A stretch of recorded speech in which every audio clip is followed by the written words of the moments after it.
ያንተ ጉዳይ ያንተና ያንተ ብቻ ነው። ስለ ጮክ ስላለቀስክ አንገትህን ስለደፋ ማንም መጥቶ የሚደግፍህ የለም። ያንተን ኃላፊነት አንተው ተወጣው። የመጣ ሁሉ ይሄዳል፣ ያወከው ሁሉ ይዘነጋል። ላንተ መሆን ካልቻልክ፣ ጀግነ ካልተገኘ፣ ጸንተ ካልቆምክ እንኳን ሊደግፍህ ሊያዳምጥህ ፈቃደኛ የሚሆን ሰው አታገኝም። መወደድ፣ መደነቅ፣ መሰማት ከፈለክ ከምንም በፊት ራስህን ውደድ። ከራስህ ጋርም ሰላም ፍጠር። ለማንም የማትሰጠውን ክብርና ጊዜም ለራስህ ስጥ። ያንተን ውድቀት ለሚመኙ ስትል ቀና በል። ያንተን ውድቀት ለሚመኙ ስትል ራስህን አሻሽል።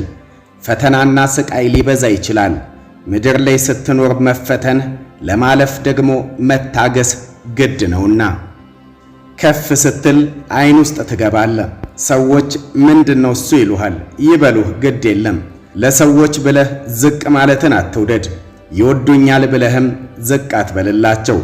ከሚያንቋሽሹህ ሰዎች ሽሽ። ዋጋህን ፈጽሞ የማያዩ ሰዎችንም አትከተል። ምንም ቢሆን ብትታመም፣ ችግር ቢደርስብህ፣ ብትከስር ቤተሰብ፣ ጓደኛ አይዞህ ሊልህ ይችላል እንጂ ሕመምህን ፈጽሞ አይታመምልህም። መቃብር ስትገባ አብረህ መቃብር የሚገባ ሰው ያለ ይመስልሃል? ስትሞት ለ3 ቀን ወይኔ ወይኔ ብለው ይሸኙሃል። ማንም ሞታችሁን አይሞትላችሁም። ሰዎችን ለማስደሰት መጋጋጥ አቁም። ቤተሰብ ገንዘብ ብትልክለት ሌላም እንድትልክለት ይፈልጋል። ጓደኛ ስትደግፈው አሁንም እንድትደግፈው ይፈልጋል። ሰዎችን ማስደሰት አቁም። በቅድሚያ በሕይወትህ አንተ ተደሰት። ሰዎችን ለማስደሰት ስትጋጋጥ ሰዎቹን ብቻ አይደለም አንተም መደሰት ታቆማለህ። ሐዘንተኛ ትሆናለህ። በቅድሚያ በሕይወትህ ተደሰትበት። ማንንም ለማስደሰት አታስብ። እንዲህ ብሆን ሰዎች ያዝኑብኝ ይሆን፣ እንዲህ ብሆን ሰዎች ይከፉብኝ ይሆን ስትል መቼም ደስተኛ አትሆንም። ሕይወት ትከብድሃለች። ሰዎች ምን ይሉኛልን ማቆም አለብህ። ሰዎች ምን ይሉኝ ይሆን፣ ሰዎች ስለኔ ምን ያስባሉ የሚለውን ማሰብ የማቆመው መች ነው እያልክ ይሆናል። ሰዎች ስላንተ ምንስ ቢሉ አንተ ምን አገባ? በአንተ ሕይወት የሚያዘው ማን ነው? ጉልበትህን፣ ጊዜህን፣ ገንዘብህን የሚያዝበት ማን ነው? ሰዎች ልክ እንደ ጥላ ናቸው። ፀሐይ ሲገባ ይበተናሉ። ከሌለህ ማንም የለም። ሕይወትህን በሌሎች አስተሳሰብ የምትመራው ከሆነ ወደ ገደል ትገባለህ። ሰዎች የሚወዱህ ጥንካሬህ እስካለ ነው። ገንዘብህን፣ ጉልበትህን የሚያዝበትስ ማን ነው?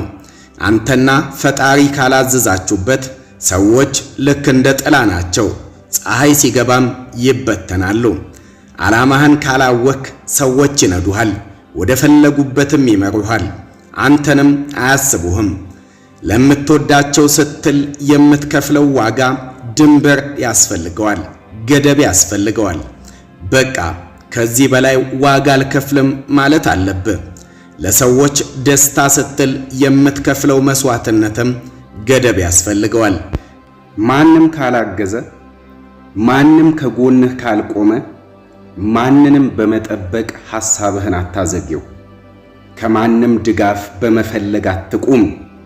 ጀግነህ ብቻህን ታገል። ከአንተነትህ ውጭ ወደ ግብህ የሚገፋ፣ ካንተ ውጭ ከልቡ የሚያምንብህ፣ ከአምላክህ ውጭ በሕይወትህ ወሳኝ የሆነ አካል እንደሌለ አስታውስ። ብቻህን ታገል። አንዳንዴ ሕይወትን ለብቻ መግፋት ከባድ ይሆናል። እንዲሁ አንዳንዴ ሕይወትን ለብቻ መኖር በጣም ቀላል ይሆናል። ለብዙዎች የብቸኝነት ዓለም ትልቁ የጭንቀታቸው ምንጭ ነው። ከለመዱት ማህበረሰብ መለየት፣ ከጫጫታው መውጣት፣ ማንነታቸውን ለብቻ ፊት ለፊት መጋፈጥ፣ ከእውነተኛ ማንነታቸው ጋር መገናኘት ያስጨንቃቸዋል። ማናችንም ወደ ምድር የመጣነው ብቻችንን ነው።